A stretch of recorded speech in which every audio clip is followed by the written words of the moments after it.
2019 लोकसभा चुनाव में कुछ ही महीने का वक्त बाकी है और तमाम पार्टियां वोट के लिए लोगों के बीच पहुंच रही है।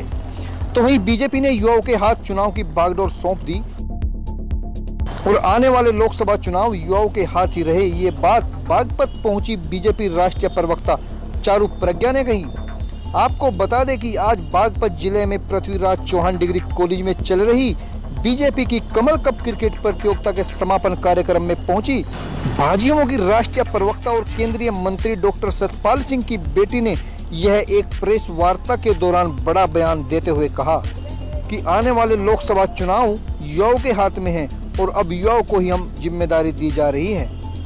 अब कितने ही संगठन सामने आ रहे हैं, लेकिन सामने वाली पार्टियों के पास प्रधानमंत्री पद के लिए दावेदार या उम्मीदवार नहीं है जो पीएम नरेंद्र मोदी को टक्कर दे सके। इसलिए पूर्ण बहुमत से बीजेपी की ही सरकार बनेगी। वहीं उन्होंने आरएलडी के राष्ट्रीय महासचिव जय चौधरी की पत्नी चारू के खिलाफ सोशल साइट पर की गई अमर्यादित टिप्पणी पर बोलते हुए कहा, मीडिया पर जिस पेज पर हुआ वो तो मैंने देखा नहीं, लेकिन बाद में जो व्हाट्सएप पे मैसेजेस घूम रहे थे मुझे कुछ लोगों ने बताया। इस तरीके के आरोप प्रत्यारोप चलते ही आ रहे हैं बागपत में। मैं आपको बता दूं, अगर आप जिन लोगों की इस वक्त बात कर रहे हैं, जिन्होंने ये केस फाइल करे हैं, आप उनके खुद के पेज अगर खोलकर देखेंगे तो मेरे ऊपर तक इन लोगों ने टिप्पणी करी हुई है। लेकिन मैं इतने नीचे स्तर तक नहीं गिरती कि उन लोगों को ढूंढ ढूंढ कर लाऊं और बातें करूं।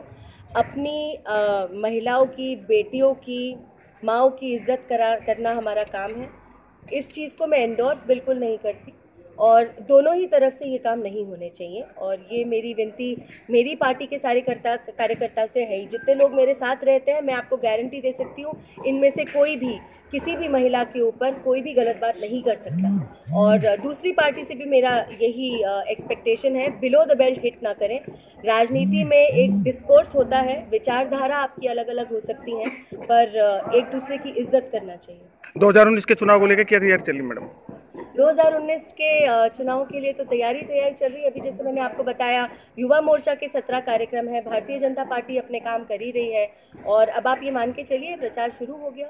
बागपत से प्रत्याशी की घोषणा कब हो सकती है, क्या या हो चुकी है? अभी भारतीय जनता पार्टी के किसी भी प्रत्याशी की घोषणा कहीं पर भी नहीं हुई है। हमारी पार्टी थोड़ा लेट ही घोषणा करती है, तो अभी पहले चुनाव घोषित हो जाए, उसके बाद प्रत्याशी आपको पता चल जाएंगे। जो किसी से डरता नहीं, खबर से समझौता करता नहीं, बेबाक है उसकी जुबान और बेखौफ है अंदाज। खबरों की दुनिया का नया बाजीगर